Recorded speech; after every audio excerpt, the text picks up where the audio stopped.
Данияр Жігітбек 26 жылда қалыптасқан 26 қағида. Кіріспе.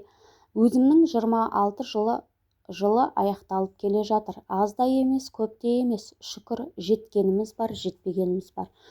Өкінетін тұстар да, қуанатын сәттер де болды. Қанша ғұмырым қалғаны бір Аллаға аян. Қамшының сабындай қысқа өмірі өнегелі істермен өрнектеп, артымда өшпес із қалдырып кеткім келеді. Алла нәсіп етсе, 2017 жылы 26 жасқа толады екенбіз. Соған дейін бір жағынан өзіме-өзім есеп беруім болсын, бір жағынан біреуге пайда тиіп қалар деген ниетпен жер басып жүрген 26 жылымды өзім қалыптастырған 26 қағиданы жазып шықсам деп тұрмын. Бірінші қағида. Жеңісің үшін де, жеңілісің үшін де өзің жауаптысың. Ешқашан шағымданба. Мен тұлға болып қалыптасуыма анам берген тәрбиенің рөлі зор болды. Бала кезімде төбелесіп, таяқ жеп, шағымданып, көшеден жылап келгенімде, анам менің сөзімді сөйлемейтін, мен үшін барып есемді қайтармайтын, керісінше өзің бар шеш дейтін. Бір нәрсе істей алмай жылай бастасам, өзің істе, өзің үйрен деп айтатын. Кейін түсіндім, ол баланы тәрбиелегенде осындай қаталдық таныту керек екен. Себебі ер адамның психологиясы дұрыс жетілу үшін ол белгілі бір деңгейде қиындықпен күресіп, түрлі проблемаларды шешіп, жауапкершілік жүгін арқалап үйрену керек. Содан бері жеңілсем немесе белгілі бір жетістікке жете алмасам, оған тек өзімді жауапты сезінетін болдым. Бір мысал есіме түсіп отыр. Қазір еске алсам күлкім келеді. ұбт-дан алтын белгі алуыма бір-ақ балл жетпеген еді. Шешуші сұрақ күмәнді болды. Бірақ оған бола күйінбедім, ешкімді кінәламадым, себебі одан да жақсырақ дайындалуым керек еді. Деп кінәні басқа біреуге арту, өмірің үшін жауапкершілікті соған беріп қою деген сөз. Бірақ өзіңнің жолы болмағаның мемлекеттен, мектебінен, белгілі бір адамдардан көретіндер сол үшін шағымданатындар көп. Ол дұрыс емес дер едім. Өз өмірің үшін өзің жауаптысың. Екінші қағида. Жаңа істің ең қиын жері басы. Сол кезде сабыр сақтай білсең, ар жағы жеңіл болады. Жаңа іске кірісерде немесе жаңа орынға ауысқанда белгілі бір қорқыныш, дискомфорттың болатын рас. Қолымнан келе ме жоқ па? Мүмкін бұнымен айналыспағаным дұрыс шығар дегенде ойлар кері тарта бастайды. Сол іске кірісіп кеткен күнде де жаңа жағдайларға үйрену үшін кішкене сабыр керек. Қиналуыңыз мүмкін, бірақ ол уақытша. Сол сыннан өтсеңіз, ар жағы оңай болады.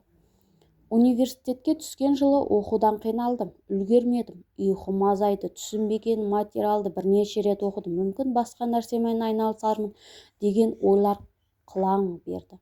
Осы режимде біраз жүрдім, бірақ кейін мойымай бір ауыр жүк түскендей болды. Материалдар оңай меңгеріп, оқу қызық әрі оңай бола бастады. Оқу үлгерім өте жақсы болды дей алам. Жұмысқа тұрғанда көп қолайсыздықтарға тап болдым. Тәжірибемнің жоқтығынан шығар, үйреніп кету оңайға соқпады. Бұрын істемеген істерімді жасауға тура келді. Шыны керек, оған қоса аса қуанбадым. Ол кезде мүмкін жұмыс орнымды ауыстырамын деп ойлай бастадым. Бірақ сабыр сақтап, жұмысымды жалғастыра бердім. Кейін ол жұмысым өзіме ұнай бастады. Жетістіктер де пайда болды. Ісімнің нәтижесін көріп қуандым. Бұл енді есіме түскен өмірдегі қарапайым мысалдар. Сабыр алғашқы соққы тигенде деп пайғамбарымыз Мұхаммед айтқандай, әр істің бастапқы кезі қиын болуы мүмкін. Оған бола еңсеңізді түсірмеңіз. Сабыр сақтап алға жүріңізді тоқтатпаңыз, ар жағы оңай болып кетеді. Үшінші мысал, үшінші қағида. Адамдар сенің жаныңда өзін бірінші маңызды және екінші қауіпсіз сезінсін. Сонда олардың жүрегіне жол табасың. Әр адамның негізгі екі эмоционалдық қажеттілігі болады. Бірі әр адам өзгелердің оны бағалаған маңызды тұлға санағанын қалайды. Екіншісі, әркім өз ар жағы мен намысын ешкімге таптатқысы, ұятқа қалғысы келмейді. Яғни өзін қауіпсіз сезінгісі келеді. Бір ойшылдың сөзі бар: адамгершіліктің шыңы біреуге ұятқа қалудан құтқару деген. Бірақ сені сынап мінейтін немесе келеке ететін білсең, ондай адамның жанында болғың келмейді ғой. Адамдағы осы негізгі екі эмоционалдық қажеттілікті өтеу үшін 3 алтын ережені сақтасаңыз жеткілікті. Олар: бірінші, адамның ісін, талпынысын бағалайтынды білдіру, орайы келсе алғыс айту. Болмашы істің өзіне рахмет айтуды әдетке айналдырсаң, ол өзгелерге кәдімгідей әсер етеді. Келесі жолы саған одан да үлкен құлшыныспен көмектескісі кеп тұрады. Нақты қандай іс үшін алғыс білдіріп жатқаныңды айтсаң, эффект одан да мықты болады. Екінші, сыпайылық таныту. Сыпайылықтың өзге адам үшін кішігірім қолайсыздықтарға көну деген анықтамасы бар. Мәселен, есікті ашу, кезекте сәл ығысып тұру. Сыпайылық таныта білсең, көп келеңсіздіктің алдын алуға болады. Әрі адамға жылулық сезімін сыйлайсың. Үшінші, құрметтеу. Өзгені құрметтеудің бір көрінісі ол сөйлеп жатқанда сөзін бөлмей, телефонды шұқылап кетпей, жүзіне қарап мұқият тыңдау. Аса қиын іс емес, бірақ көп адамның бұған шыдамы жетпей ме, әйтеуір бұл ереже көп жағдайға бұзылып жатады. Негізі, өзгелер іштей мынау қашан әңгімесін бітеді екен деп ойлап бастағанша сөзіңді тамамдап үлгеру керек. Адамдар бағалап, сыпайылық танытып және құрметтесең, олар өзін маңызды әрі қауіпсіз сезінеді. Сәйкесінше арада жақсы байланыс, достық атмосфера орнайды. Төртінші қағида: шүкіршілік қылсаң, Алла арттырып береді. Күпірлік қылсаң, одан да жаманын көресің. Шүкіршілік қылу барды байлау, жоқты қармау. Шүкіршілік қылу жай ғана шүкір деп қана қоймай, жан тәніңмен сол нығметіңді берушіге алғысыңды білдіру деген сөз. Өмірде байқағаным, қолда бар мүмкіндіктерге жалпы өміріңе риза болсаң, алдыңнан одан да үлкен сыйлықтар шығады. Ал разы болмасаң, жағдай одан сайын күрделене түседі екен. Аллаға алғысыңды жаудырсаң, ол сен әлі нағыз құрметтің не екенін білмейсің. Мінеки көр деп нығметтерін одан сайын арттырып беретіндей.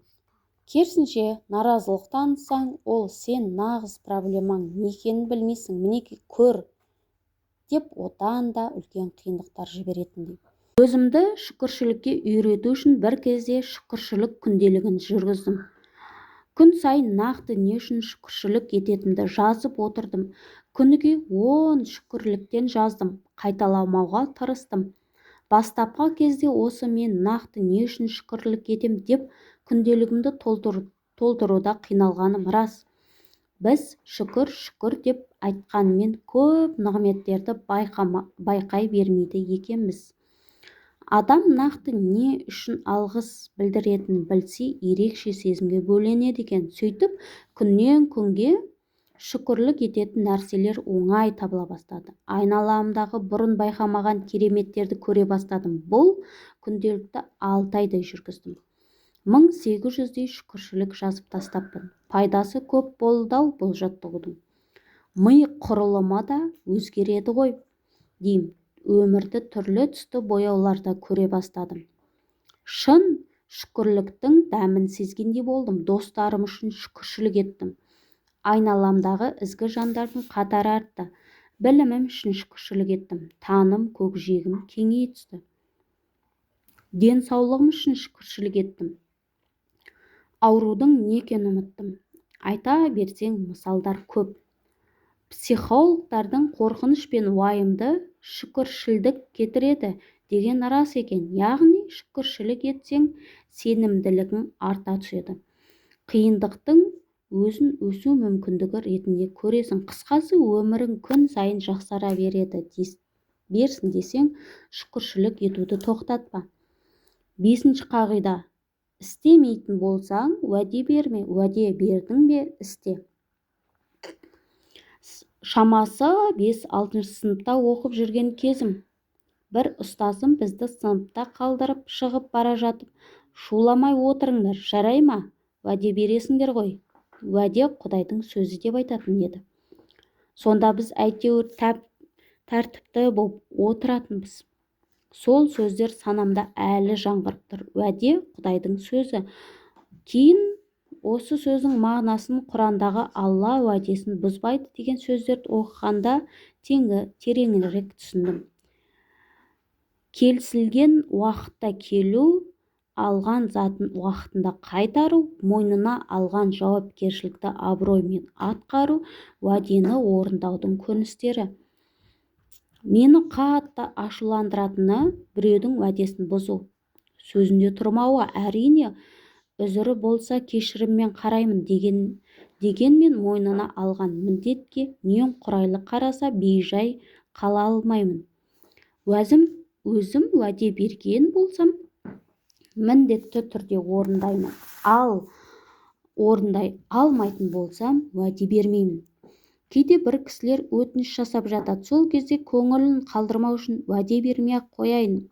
Орайы келсе, өтінішіңізді орындаймын деп құтылам. Себебі уәденің салмағы өте ауыр. Бір рет уәдені бұзу екі адам арасындағы байланысты мәңгілікке үзу ғажап емес.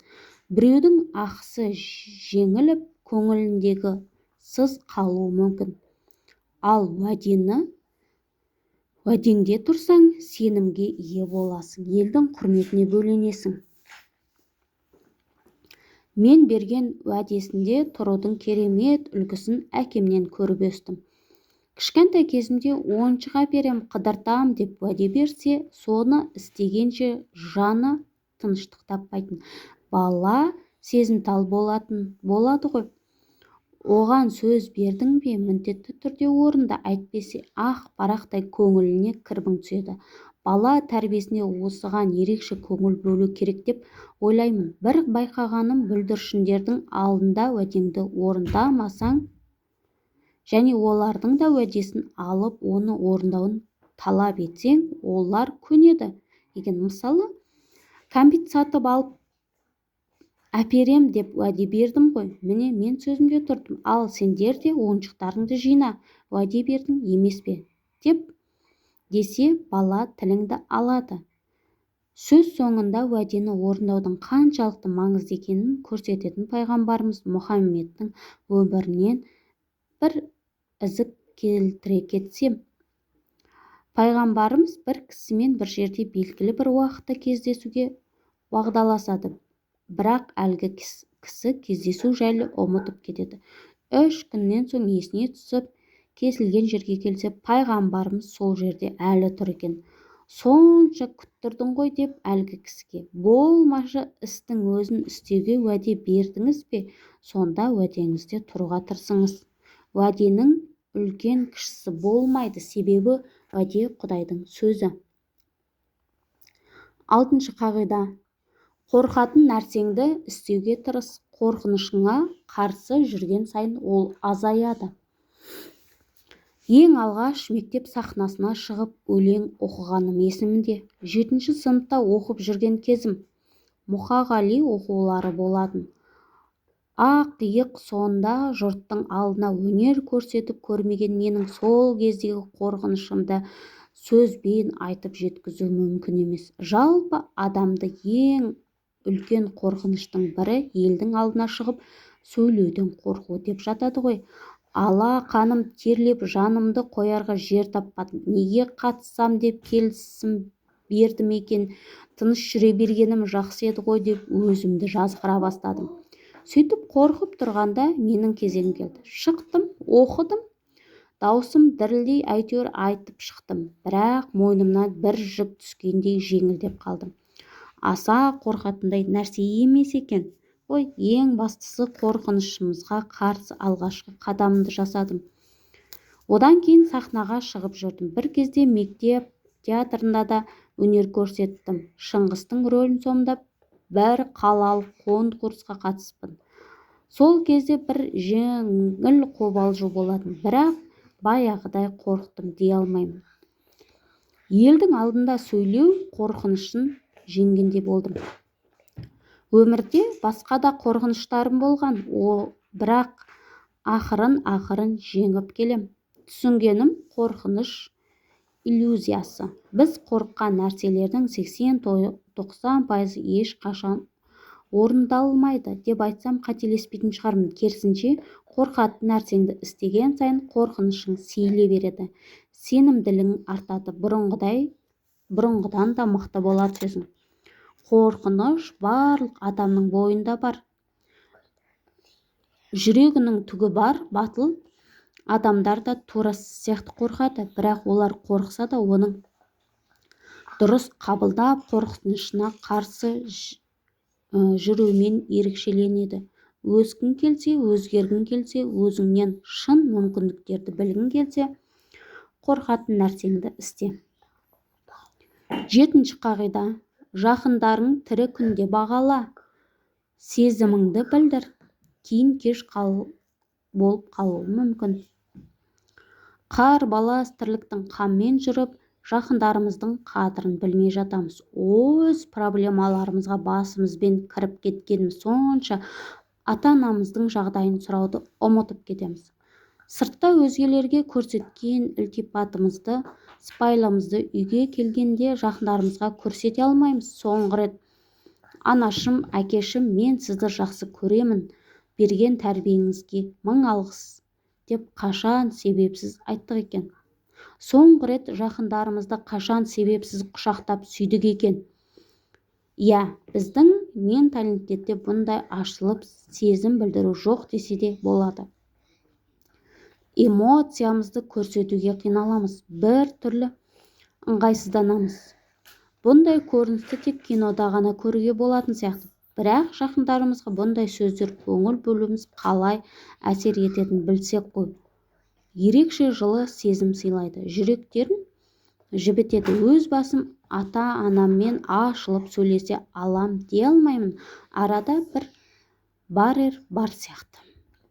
Бірақ сонда да ол кісілермен жанымда жүрген кезде алғысымды айтып, сезімімді білдіруге тырысамын. Бастапқы кезде сіздерге берген тәрбие, қамқорлықтарыңыз үшін рахмет. Мен сіздерді жақсы көрем деп айтуға қиналатын, айтсам да жасанды естілетін дей. Бірақ бұл істі әдетке айналдырған соң жүрек жарды сөздерім шынайы шығатын болды. Алайда ерекше сүйіспеншілік орнағандай үйден шығарда соңғы рет көріп тұрғанымдай сүйіп құшақтауға тырысам. Себебі жақындарымнан айырылып неге тірі күнде қадірін білмедім деп өкінгім келмейді. Олармен өткізген әр күннің бағасын білсем деймін. Ажал айтып келмеді, бәріміз бір күні өмірден өтетіміз ақиқат. Жалған дүниенің дүрмегінде бой алдырмай жақындарымыздың тірі кезінде бағалайықшы. Жақсы көретінімізді жиі айтып тұрайықшы. 8-ші қағида. Өз-өзіңді өзгертпесең, өміріңді ештеңе өзгермейді. Өз-өзіңді өзгертпесең, өміріңде ештеңе өзгермейді. Осыдан 5-6 жыл бұрын ұзақ созылған бір ауруға душар болдым. Бір жылдай қиналған шығармын. Ас қорыту жүйесінің ауруы. Өт асқазан түсіп, одан әрі өңешті қабырғаға қабындыра бастаған екен. Кішігірім ота жасаттым. Бір дәрілер жазып берді. Көмектеспеді. Ораза айы келе жатқан болатын. Ендігі мүлдем ораза ұстауға болмайды деп ауыз бекітуден тыйып тастады. Көңілім түсіп, өмірімнің соңына дейін ораза нығметінен махрұм қалдым ба деп салым суға секеді. кетті. Алладан шипа бере көр деп дұға жасап сұрай бердім, бірақ ауруым кетпеді. Құр сұрай бермей әрекет ету керектігін түсіндім. Құранда бір қауым өзін өзі өзгертпейінше Алла олардың жағдайын өзгертпейді деген сөздер есіме түсті. Содан ауруымның себебін зерттей бастадым. Негізі кез келген аурудың сыртын емдей бермей, аурудың тудырушы себепті анықтап, оны жойса ауру да кететінін түсіндім. Сөйтіп асқазан мен өңештің жолдарындағы ішкі бұлшықеттердің әлсіреуінен асқазандағы өт жолдары көтеріліп жатқанын білдім. Негізі асқазанда қысым жоғарырақ, сол үшін ұстап тұратын бір механизм болмаса, асқазандағы сұйықтық өңешке қарай көтеріледі екен. Газдалған сусындар, қызанақ, майонез сияқты өнімдер стресс, спортпен шұғылданбау әлгі ішкі бұлшықеттердің әлсіреуіне әкеп соғады екен. Содан біраз тағамнан бас тартуға тура келді. Күн сайын таңертең жүгіріп жаттығу бастадым. Ішкі бұлшықеттерді қайтатын жаттығулар жасадым. Бір жылдай осы режимде жүрдім. Сенсеңіздер ме, келесі Рамазанға дейін ауруымның ізі де қалмады ғой. Содан бері міне жыл сайын ауыз бекітіп келемін. Ауру мазаламайды. Дұғамнан дәл осындай формада қабыл болғанына ризамын. Кейде Алла сұрағанымызды біз күткендей көрініс істе бермей жатса, еңсеміз түседі. Бірақ зер салып қараса, Алла бізге сұрағанымызға жеткізетін себептерді беріп қояды екен. Сол себептерді көре білсек, сәйкесінше әрекет етсек, өзімізді өзгертсек, денемізде міндетті түрде жетеміз. Өзіңді өзгертпесең, өмірің ештеңеде өзгермейді. 9-шы қағида. Қолыңда бармен бөліскен сайын бай түсесің. Мектеп кезінде парталасымның суретін салып бергенде, сол сурет өзім үшін салғанымнан әдемірек шығатын. Сыныптасымның түсінбеген түсіндіріп көмектескеніме өзімнің сол тақырыпта жақсырақ меңгере түсетінмін. Біреуге алтын уақытыңды бөлу оған жасаған ең үлкен жақсылық дер едім. Өзгелермен біліммен, тәжірибемен бөліскен сайын ерекше байы түскендей сезінетінмін. Жалпы біреуге пайдалы болу адамға ерекше бақыт сезім сыйлайды екен. Өмірдің мәні өз қарныңды тойдырып, барынша ләззаттанып қалу емес, керісінше басқалардың қамы үшін өмір сүру деп түсіндім. Яғни шынайы бақыт алуда емес, беруде. Мен бір жігітті білем. Студент кезінен бастап ай сайын тапқан табысын 10% тұрақты түрде қайырымдылыққа жұмсап келеді. Стипендиясы 18 болса, соның 18-ін садақа қылатын. Кейін жұмысқа тұрды, табысы артты. Сонда да әдетінен тынбады. Сол жігіттің ақшадан қиналғанын көрмедім. Керісінше табысы жылдан жыл арта берді. Құранда жаратушымыз қайырымдылыққа мал мүлкімізді жұмсасақ, табысымызды арттыра беретін уәде еткен ғой. Пайғамбарымыз да Алламен ант етемін, садақа бергеннен мал мүлк азаймайды деп айтқан еді. Яғни 100 000 теңгені садақа етсеңіз, келесі жылы есеп шотыңызға кемінде 100 000 теңге болады деген сөз ғой. Болашақта ол жігіттің ризығы молайып, қайырымдылыққа одан да көп ақша жұмсауын тілеймін. Бұл өмірден көрген мысалым. Қолыңызда бармен бөлісуге тырысыңыз. Бөліскен сайын бай түсесіз. Өмірдің мәні беруде. 10-шы қағида. Кітап көп оқы. Алған біліміңді іс жүзінде қолдан. Артық білім кітапта. Мектеп кезінде Дейл Карнегидің бір кітабы қолыма түсті. Ішінде как завоевать друзей, как понравиться людям деген тақырыптар болатын. Қызығып кеттім. Оқи бастадым. Ең ұнаған кеңестерінің бірі мынандай еді: адамның ең сүйікті сөзі есімі. Сөйлесу барысында адамның есімі көбірек қолдануға тырысыңыз, сонда ол адамның сүйіспеншілігіне бөленесіз. Дереу осы кеңесті өмірде қолданып көргім келді.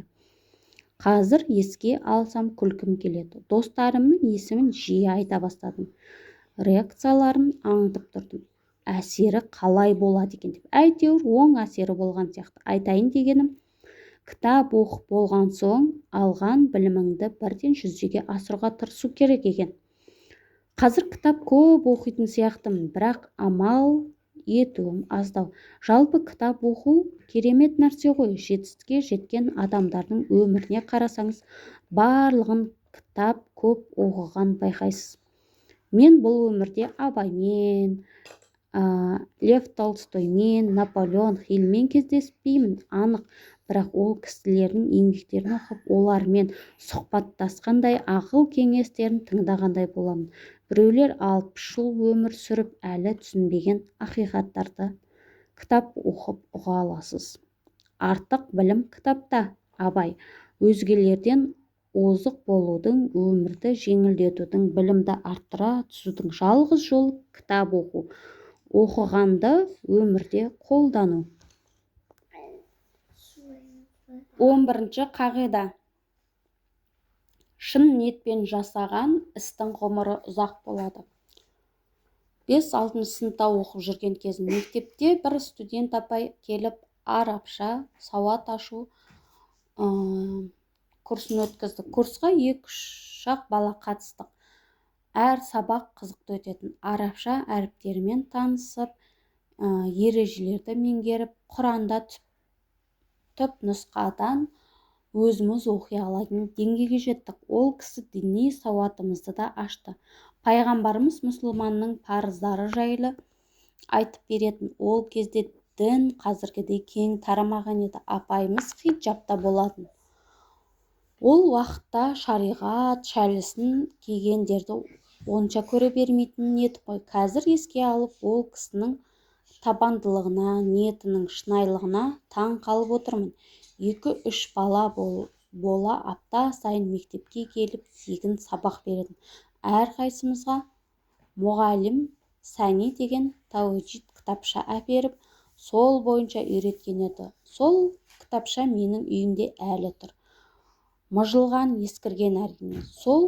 Тура сол кітапшамен әдемірек жаңа нұсқалар шықса да, қателеспесем, 5-4 адамға тауhid үйреткен шығармын. Не деген берекелі кітапша десеңізші.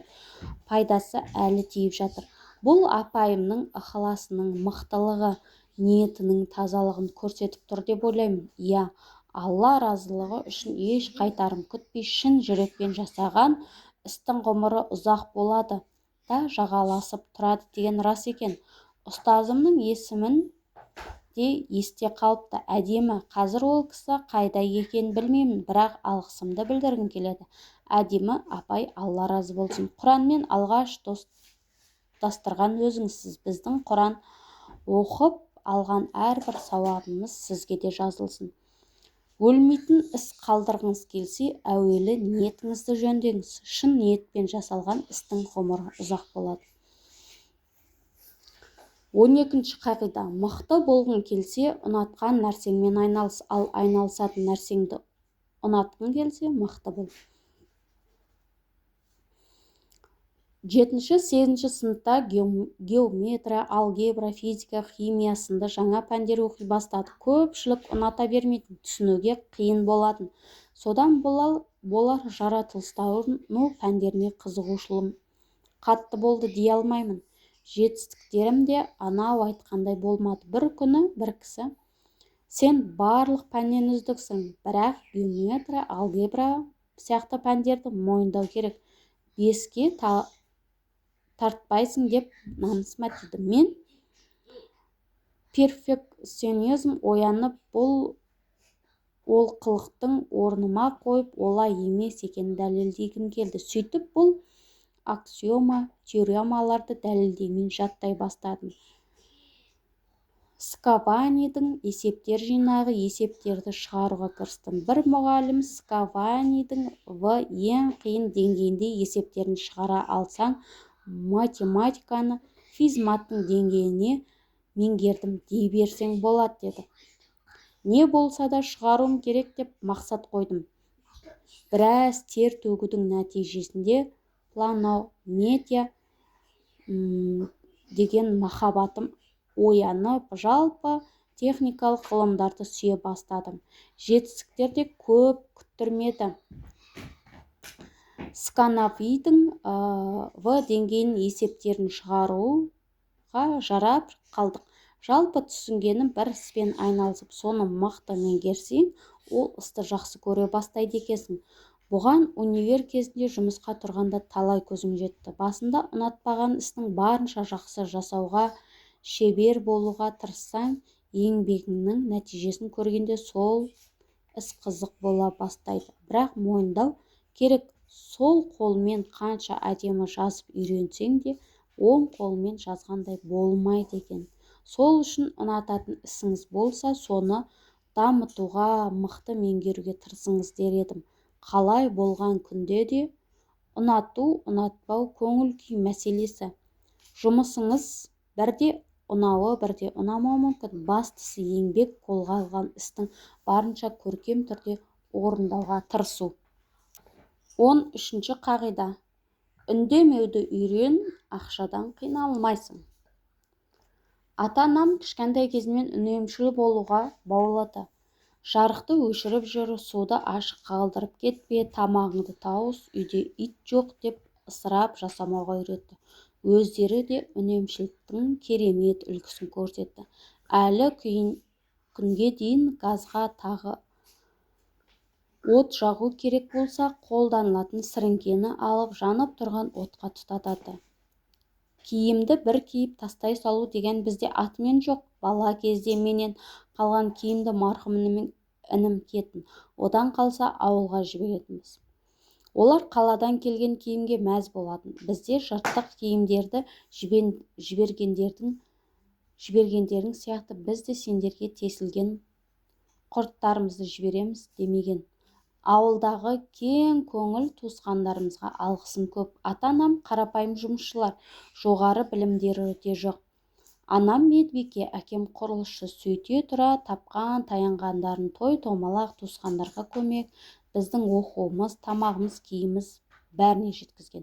Бұл үнемшілдіктің бір көрінісі дер едім. Жалпы осы жерде мына нәрсені ажырата алу керек сияқты. Қажет кезінде ақша жұмсай білу, жомарттық. Қажет кезде ақша жұмсау, ысырапшылдық. Қажет емес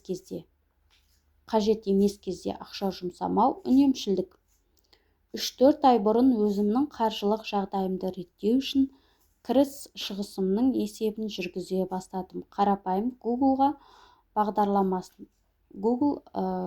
Excel бағдарламасына кесте құрдым. Кіріс және шығыс бағандарын толтырып отырдым. Әр айдың соңына анализ жасап, қорытындысын шығарамын. Қайда қанша жұмсадым, келесі ай қанша үнемдеуім керек, қай шығындарым орынсыз болды, тағы басқа. Жақсы көмектеседі екен. Кейде ойланбай бір затты сатып алғым келсе, дереу есіме кестем түседі де өзім тыя қоям.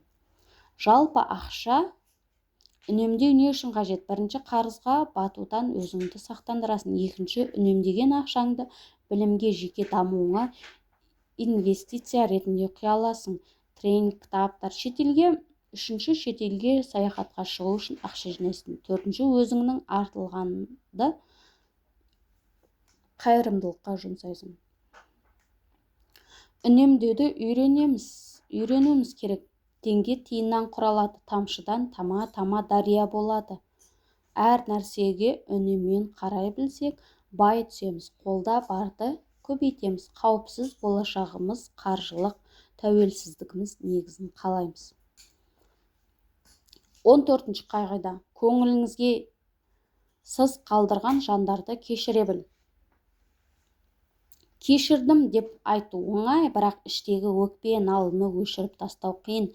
Жүрегің сыздаған сол бір сәттер еске түскен сайын бұрынғы ренішің қайта оянғандай болады. Әркіммен аша бермейтін ішкі әлеміңнің есігін ашып, жүрегіңнің төрінен орын бересің. Бірақ түкіріп кетеді.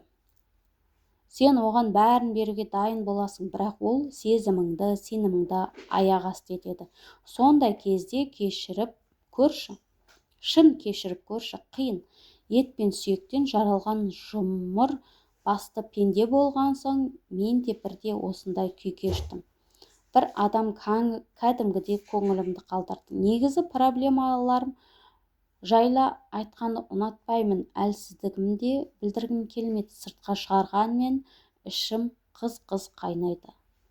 Қайырлысы кешірдім, өмір жалғасуда деп өзімді жұбатқанмен көпке дейін осы бір эмоцияның жетегінде жүрдім.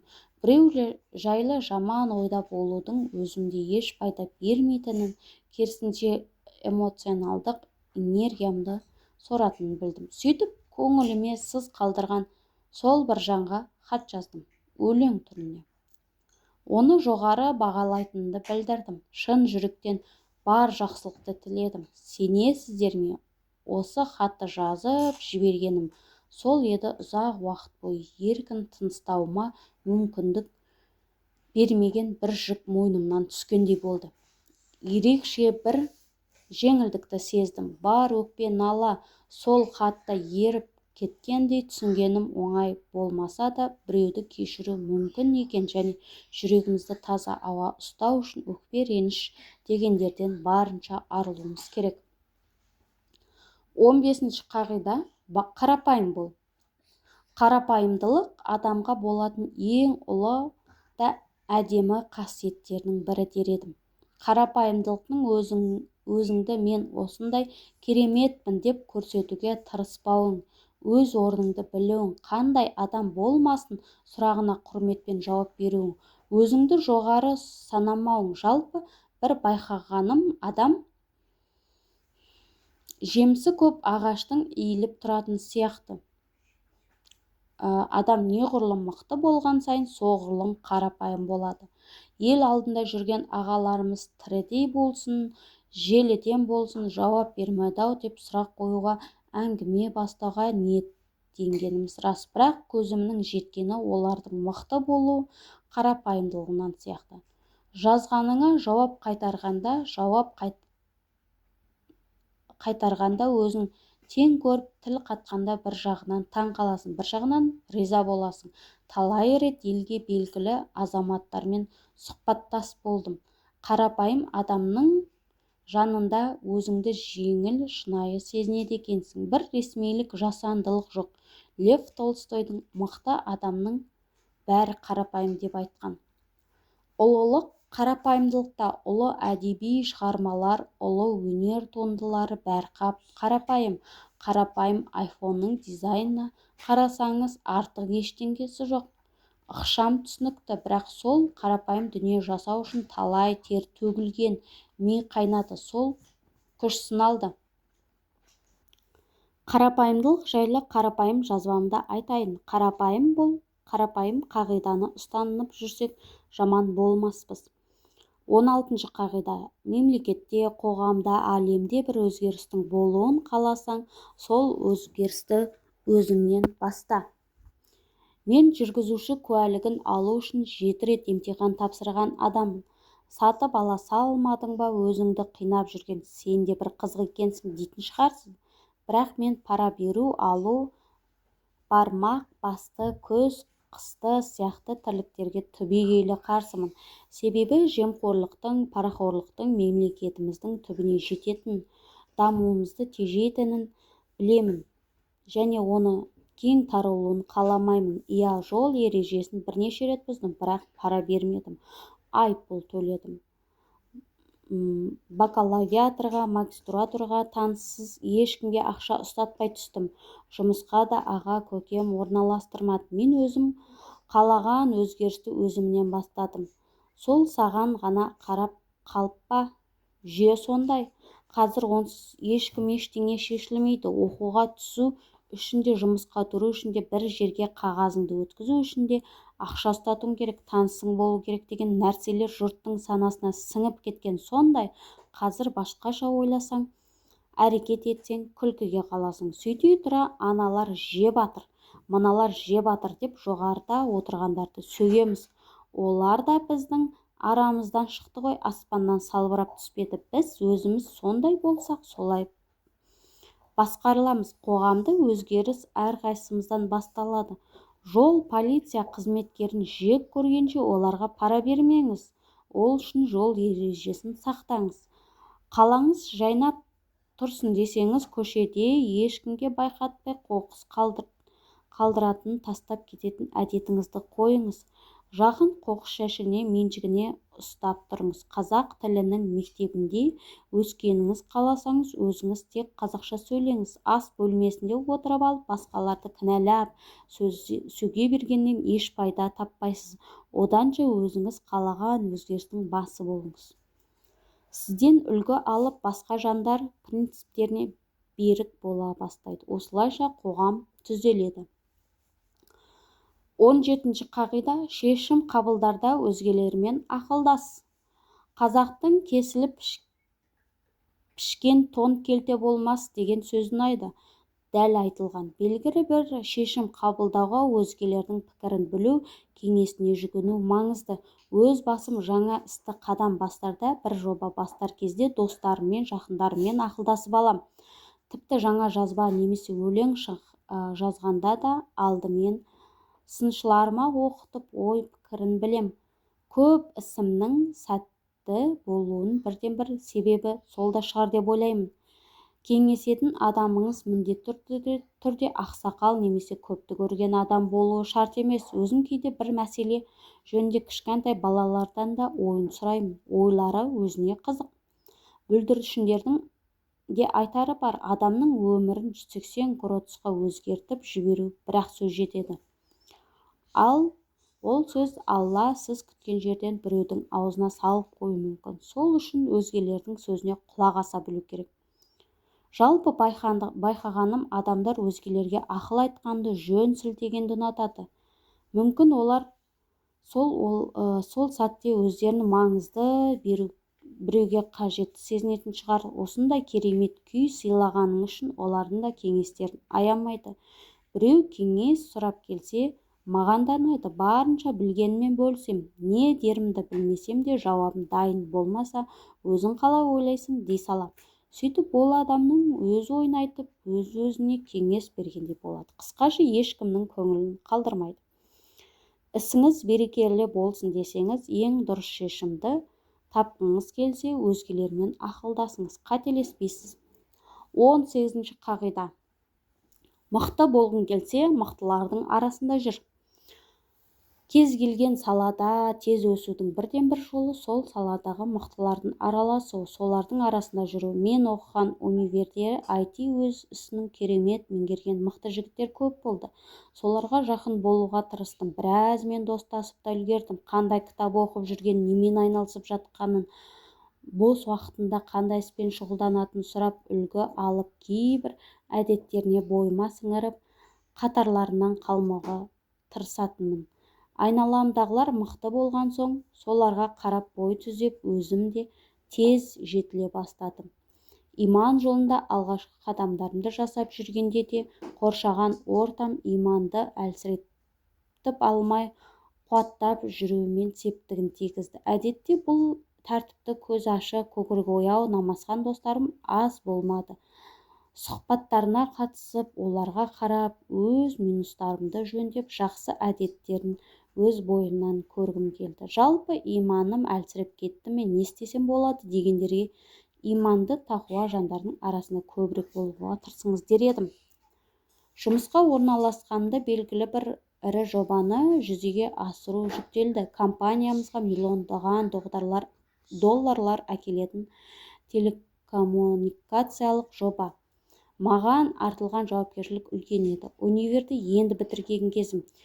Теорияны мықты білгенім болмаса, тәжірибем жоқтың қарсы болатын. Соған қарамастан маған сондай үлкен істі сеніп тапсырғанға әлі таң қаламын. Ресейлік инженерлермен бірге жұмыс істейтін болдық. Олар енді эксперттер, сөз жоқ, өз ісінің майталмандары. Олармен бірге өткізген 1,5-2 айдың ішінде кәсіби деңгейім едәуір өсті. Көп нәрсе үйрендім. 3-4 жылда жинайтын тәжірибе, білім, білікті осы қысқа уақыттың ішінде алдым десе де болады. Мықты болғыңыз келсе, өзіңізді мықтылармен қоршаңыз. Аз уақытта солардың қатарына қосыласыз. 19-шы қағида. Ашуға бой алдырма, көп проблемадан құтыласың. Ашуымды алғаш жеңген кезім, қателеспесем, 8-ші сыныпта оқып жүргенде болды. Сол кезде эмоцияммен жұмыс істей бастаған ем. Өтпелі кезең ғой, күнделік жүргізетін, күні бойы жиналған ой сезімдерім кешке қағаз бетіне түсіріп отырдым. Бір күні бір сыныптасым бүкіл сыныптың көзінше балағаттады. Абыройымды айрандай еткісі келді. Қыз бала болатын. Жұдырықтаса алмайсың. Ішім қыз қайнап, ашуымды жұтып қоюға тырыстым. Өзім табиғатынан дау жанжалдан бойым аулақ ұстайтын адам ғой, үндемедім. Қарап тұрсам да сол ситуациядан кейін абыройым көтерілмесе төмендемеді. Кім ашуын шығармай тежей алса, Алла оған ғиза, ұлылық, абырой, мәртебе береді деген сөз рас екен. Кейін ол жағдай ұмытылып, әлгі кісімен сәлеміміз түзу болды. Сол кезде эмоциямды шығарып, ол адамды орнына қойға тырысқанда қандай жағдай болар еді? Не дер болса, бұл үшін эмоцияның тренажер болатын еді. Сабырым артты. Ең әуелі өзіме эмоцияны басқару мүмкін екенін және ол үшін белгілі бір деңгейде күш салу керек екенін дәлелдедім. Одан кейін де ашуландыратын жағдайлар болып тұрды, бірақ салқындылықтың сақтап жүрдім. Бұдан жаман болмадым дей алмаймын. Дұшпаным жоқ, болмады да, болмай-ақ та қойсын. Пайғамбарымыз айтқандай, мықты адам біреуді күресте жеңген адам емес, өзінің ашуын тежей алған адам деп айтқан. Ашу табиғатты берсе, біреу тез ашуланады, біреудің ашуы жай келеді. Біздің қолымызда келетіні соны тежей білу, дұрыс арнаға бұру. Ашуды дұрыс басқара білсең, намыс түрінде көрініс табады. Шектен шықса, қатыгездікке ұласып кетуі мүмкін. Көп проблеманың алдын алғыңыз келсе, ашуға бой алдырмаңыз. 20-шы қағида. Сүйікті ісіңмен айналысуға уақыт тап. Уақыт өте келе адамның қызығушылықтары да өзгеріп отырады екен. Бала кезде бір іспен шұғылдану ұнаса, есейгенде басқа сүйікті ісіне айналады. Менде сондай болған. Кішкентай кезінде сурет салуды өнеріме бейімделген болатын. Есімде, ниндзя мультфильм кейіпкері көп салатын едім. Соған еліктеп қазақша нұсқасын жасап көргім келді. Жай кейіпкерлер жаңа есімдер ойлап тауып, үлкен А3 қағазына салдым. Әттең сол еңбегімді таппай қалдым. 10-11 жасында өлең шығаруға деген қызығушылығым оянды. Поэзияға қызыққанмен сонша күнде кешке сабақтарымды оқып болған соң түнгі 12-1-ге дейін көздің майын тауысып өлең жазатынмын. Ақындардың өлеңін зерттеп көп оқитын, жазғандарым өзіме ұнамайтын. 14 жасында алғашқы жинағым шықты. Wordпен жазып, 20-30 А4 бас шығарып қойдым, үйде тұр. 15 жасымда гитараға қызға бастадым, дауысы ерекше шығатын. Сүйемелдеп ән айтуға талап қылдым. Сағыныш сазы сен едің деп дыңғырлатып бастадық қой. Аккордтарды оңай еді. Сол үшін осы әннен бастадым. Қазір есіме алса күлкім келеді. Әйтеуір тарта берсең, ән айта берсең, бір нәтиже шығарады екенсің. Қазір гитарамен достығымыз үзілді. Дегенмен үйрену барысында қалыптасқан музыкалық тағам, нотаны ырғары сезіну қабілеттерім жоғарылады. Бұдан бөлек футболға деген махаббатым ерекше ауды. Бір көзбен айтқанда футбол мен ауырдым. Есімде, 2012 жыл Корея мен Жапонияда өткен Айчи бүкіл матчтардың есептерін жатқа білетінмін. Криштиану Роналдоның фанаттарын қайталайтын ең үлкен жетістігім футболдан мектеп құрамасына енгенім болар. 21-ші қағида. Білімге, жеке дамуға арналған ақша көп есе болып қайтады. 10 сыныпта ағылшын тілі курсына жазылдым. Мақсатым 1-2 жылда тілді еркін меңгеріп, универдің алғашқы курсына болашақ бағдарламасымен шетелге оқуға кету болатын. Ол кезде бакалавриат студенттері де қатыса алатын еді. Бір курс айына 8.000 теңге болатын. Ата-анам оқысын деп ақшасын аямады. Тура 1 жыл 1 ай 1 күн ішінде үзіліссіз қатысып жүріп Advanced деңгейіне курсты тамамдадым.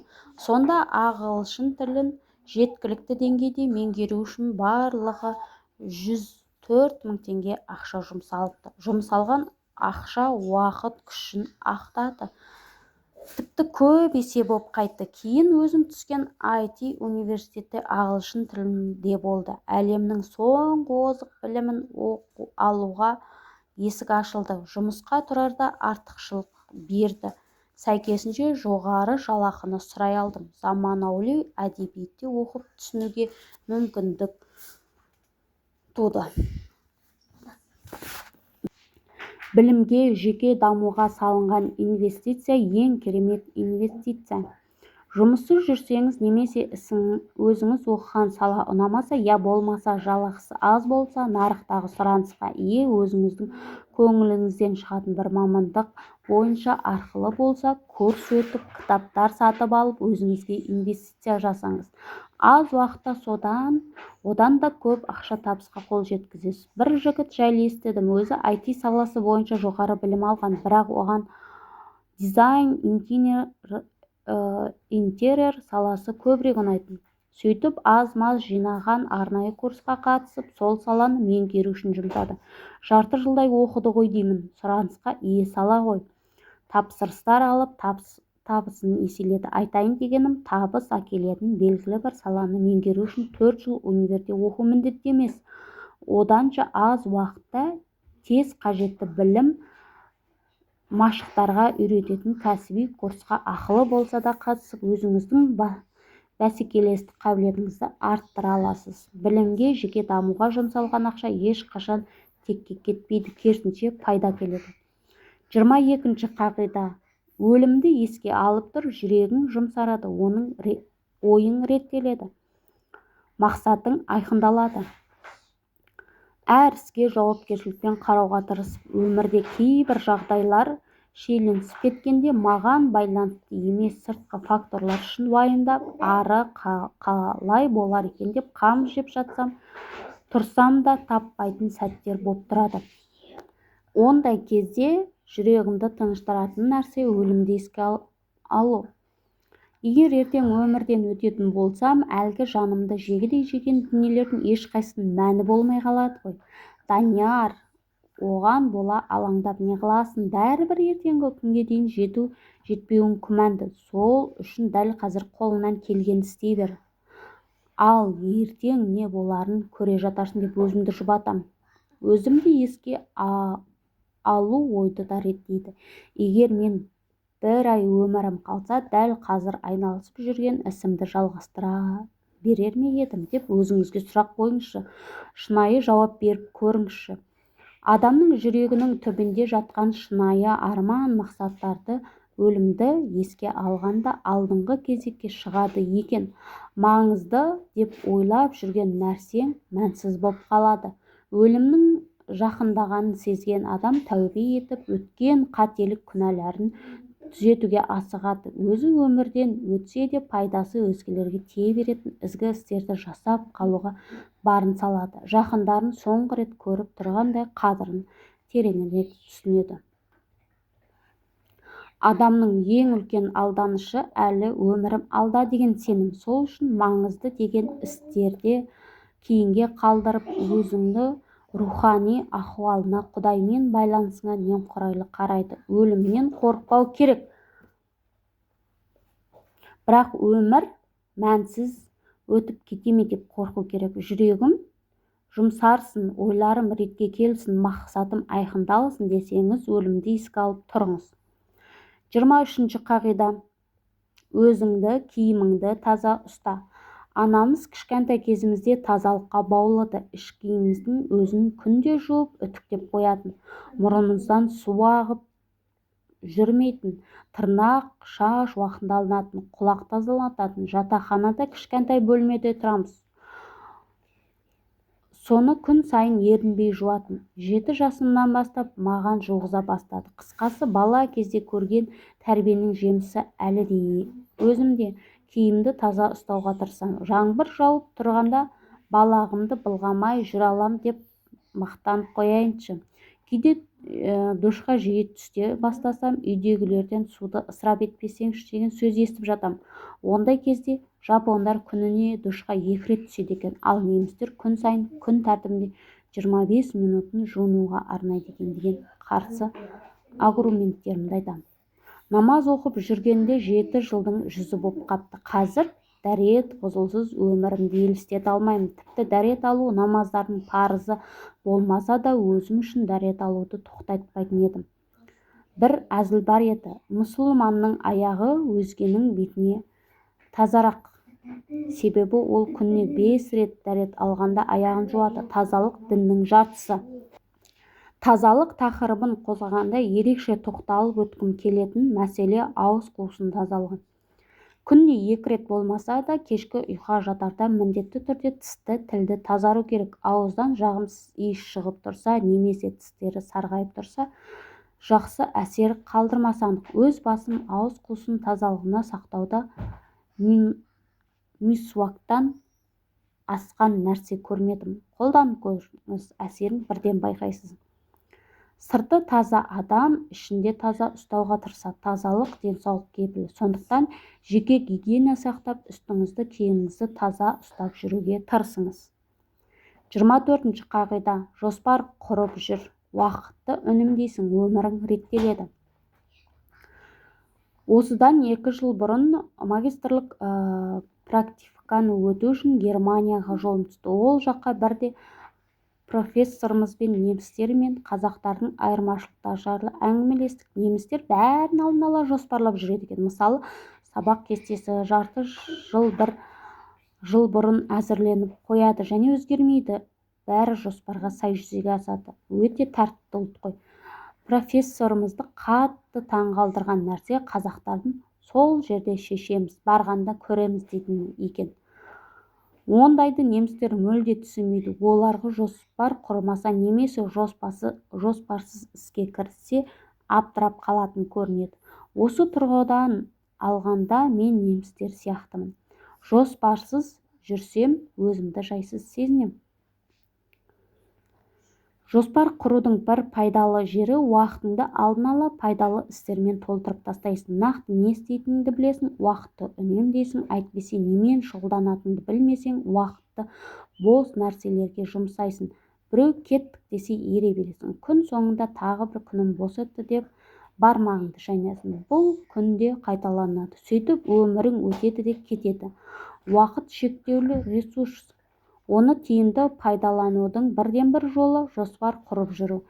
Жоспармен жүріңіз, өнімділігіңіз еселеп арттырасыз, өміріңіз мағыналы болады. 25-ші қағида. Ұлтыңды шексіз сүй. Қазақ қып жаратқан Аллаға сансыз шүкірлік болсын. Кейде абайша айтсақ, мінездерін көргенде қаның қайнап, жаның ашса да, қазақтың ыстық, қазақтан аяулы ұлт жоқ екен мен үшін бұл жалғанда. Қазақ тілі, қазақтың әні, қазақтың мінезі бәрін жақсы көремін. Есімде бала кезімде футболдан Қазақстан ұлттық құрамасының бір ойынын тамашалап отырып, кәдімгідей қобалжыған едім. Қолым терлеп, жанымды шүберекке түйіп отырдым. Бұл қайдан келген сезім? Анамнан ақ сүтімен бойыма дарыған қазақилық деп ойладым. Мен орыс балабақшасында тәрбиеленгенмін. Тілім де орысша шыққан сияқты. Ата-анам болашақта бәрі қазақша болады деп қазақ мектебіне берді. Анам айтып отырады, 1-ші сыныпқа барғанда жүгері сөзіндегі әрпін айтуға қиналып, кукуруза деп айтам деп қарсығып тұрып алған екенмін. Орта сыныпта ортасында апта сайын ұлттық мүрдені қозғайтын ана тілі қазақ әдебиеттері газеттерін алып оқитынмын. Әр қазақ менің жалғызым. Осыдан 2 жыл бұрын қажылық парызын өтеуге нәсіп болды. Қағбаны тауаф етіп жүріп, көп сұраған тілектерімнің бірі мынандай: «Я Алла, Қазақстаныма бейбітшілік, тыныштық бере көр, дамыған елдердің бірі ете көр, ұлдарымыз намысты, қыздарымыз ұятты болса екен, әр қазақ бақытты болсыншы, жігіттеріміз өзін жан-жақты болуға болсын, қаракөз қарындастарымыз қорған болсын, аруларымыз да үйдің берекесін кіргізіп, саналы ұрпақ тәрбиелеп, бір қолмен бесік, бір қолмен әлем тербетіп отыратын аяулануға тырыссын. Ұлы тұлғалардың барлығының өміріне көз салсаңыз, ұлтын ерекше сүйгенін байқайсыз. Ұлтыңызға деген ұлы махаббат ұлылыққа жеткізеді. 26-шы қағида: қиындықтарда дұрыс қабылдай біл.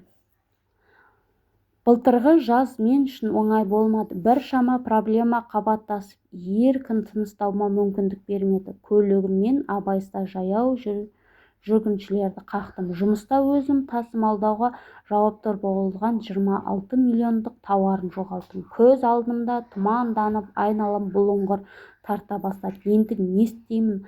Қаққан адамдарым жарақаты қатты болып, қылмыстық іс қозғалып кете ме екен? Жоғалған тауар табылмаса, 26 миллиондықтың өзін қалтамнан шығару керек болатын. Мұндай ситуацияда позитивті ойлау өте қиын. Дегенмен еңсемді түсірмедім. Бұл да бір Алланың сынағы дедім. Алла мені сүйеді, маған қалайтын тек жақсылық. Мына ситуациядан салып менің кейбір нәрсені тереңірек түсінуімді, мықтырақ, данарақ, сабырлық болуымды, өзімнің көркем есімдер өмірден көруімді қалайтын шығар деп өз-өзімді жұбаттым. Іштей оны жақсы боп кететініне 100% сендім. Тек уақытша белгісіздік, енді қашан деген шыдамдық күй таным бермеді. Дәл осы сәтте қолымнан келгенін істей бердім. Жанымды жегідей жеген ойларға барынша ерік бермеуге күш салдым. Орнына жақсы нәрселер ойлауға тырыстым. Түптеп келгенде бұл ситуацияның проблема емес деп қабылдау тек маған байланысты.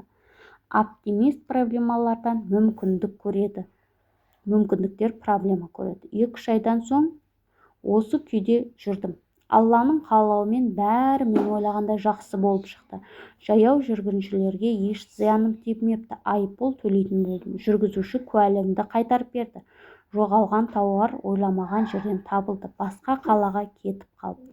Қанша алаңдасам да, алаңдамасам да болатын іс болды. Түсінгенім, өмірде қиындықтарға қатысушы ретінде емес, бақылаушы ретінде қарай білу керек екен. Мысалы, бір көріп қойған киноңызды қайта қарағанда басты кейіпкердің жағдайы қанша мүшкіл болып жатса да сол қам жемей отырасыз, себебі соңы жақсы болатынын білесіз. Сол сияқты өмірде қиындықтарды оның қиындық ретінде көрмеу де сізге байланысты. Дұрыс қабылдай біліңіз, көңіліңіз тыныш болады. Қорытынды.